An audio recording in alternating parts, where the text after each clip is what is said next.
and then she's trying to tell all these doctors, she's like, it's Freddy fucking Krueger, but they're like, fuck you, like, let me help him, fuck you don't know, it's Freddy Krueger.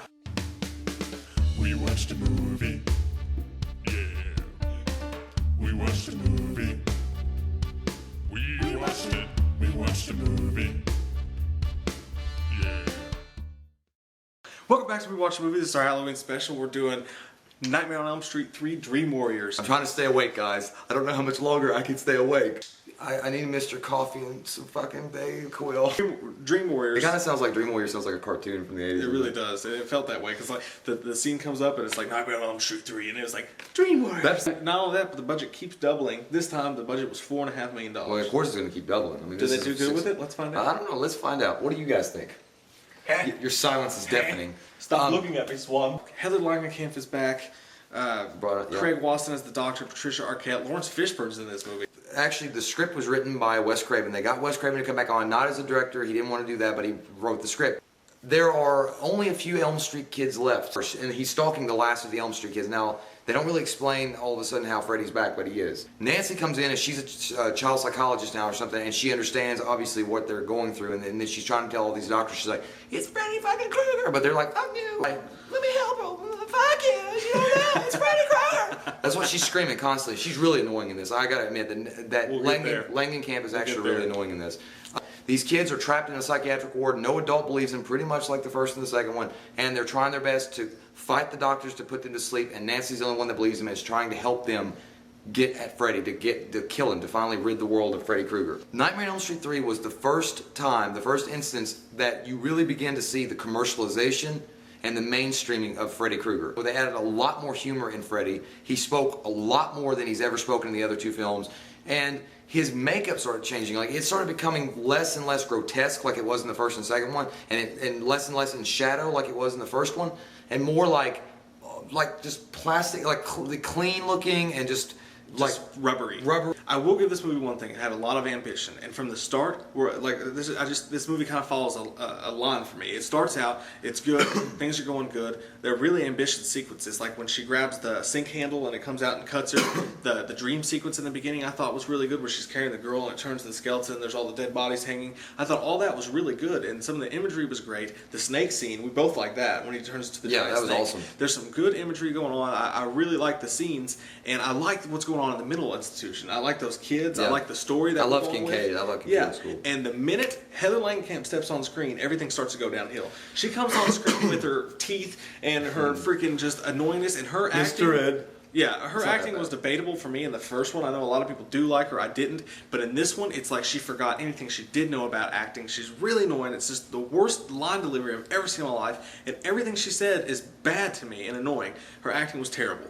So getting past that, then the other problem I have, I'm just going to go through the problems I have with it real quick because I can't help myself. Okay. I love some of the scenes, but all of a sudden, now she's realized, oh, we can go into each other's dreams. We can dream the same dream at the same time, and we can fight Freddy that way. I can handle changing Freddy a little bit. I can handle making him try to possess people like in the second one.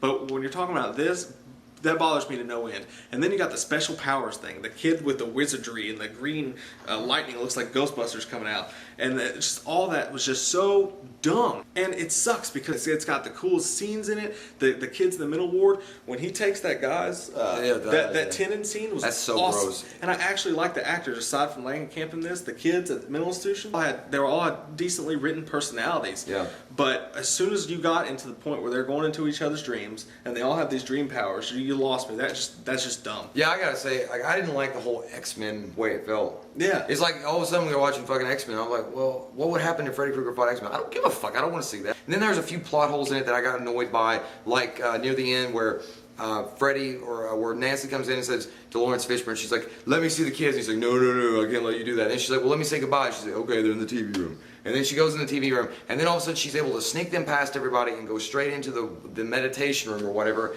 without, okay, how did you get there? I thought it was tightly locked down. I thought they were in their own fucking rooms. Yeah. What's going on?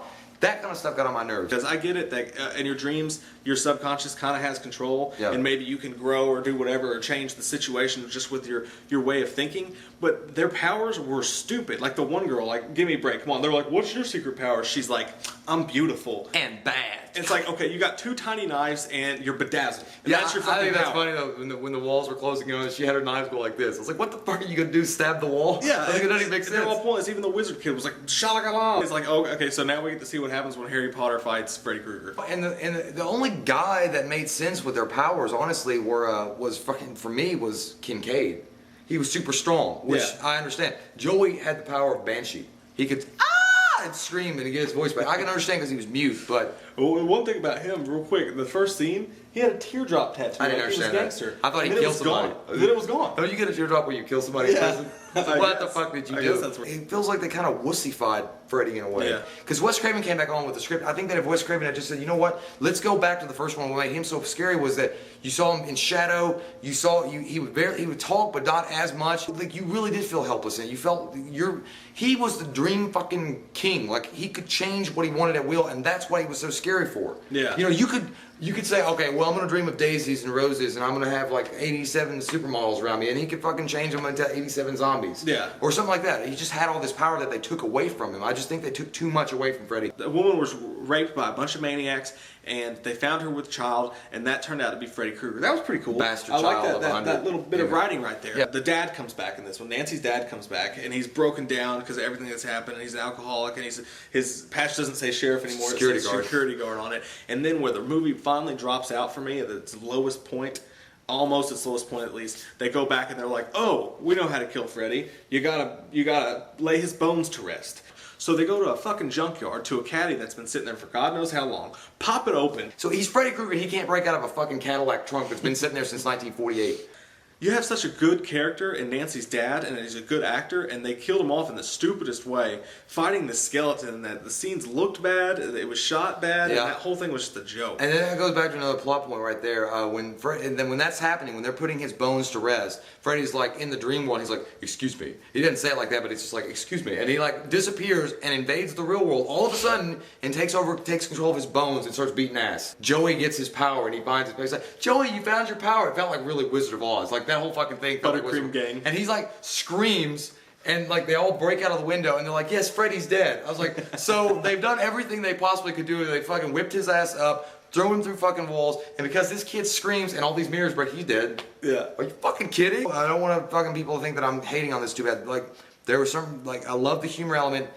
They changed him, but the humor was funny. It wasn't overused like it will be later on in the other movies. Special effects were really great. I thought the special effects. Sometimes they were terrible. Yeah, the B movie shit was bad near the end with the skeleton thing. But other than that, a lot of the special effects were good. Makeup wasn't bad. It just looked latexy. It just didn't feel like Freddy Krueger to me. I did think the movie was ambitious. Some of the scenes were really original, like we talked about the snake scene, all that stuff. Some of the scenes were original. Some of the scenes were really entertaining. I really liked the kids in the asylum. I liked where they were going. The first half of the movie was great. The second half of the movie was terrible. I'm gonna give it a 6.0. My rating, I'm gonna give this movie a 6.5. That's Okay. about it. I think the dream sequences were pretty neat.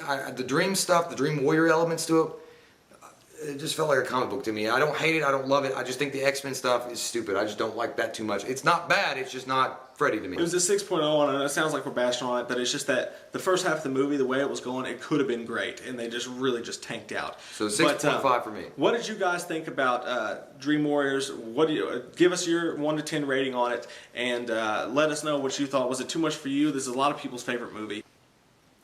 Can I ask you a question? Sure. Who gives a fuck what you think? We watched a movie. Yeah. We watched a movie.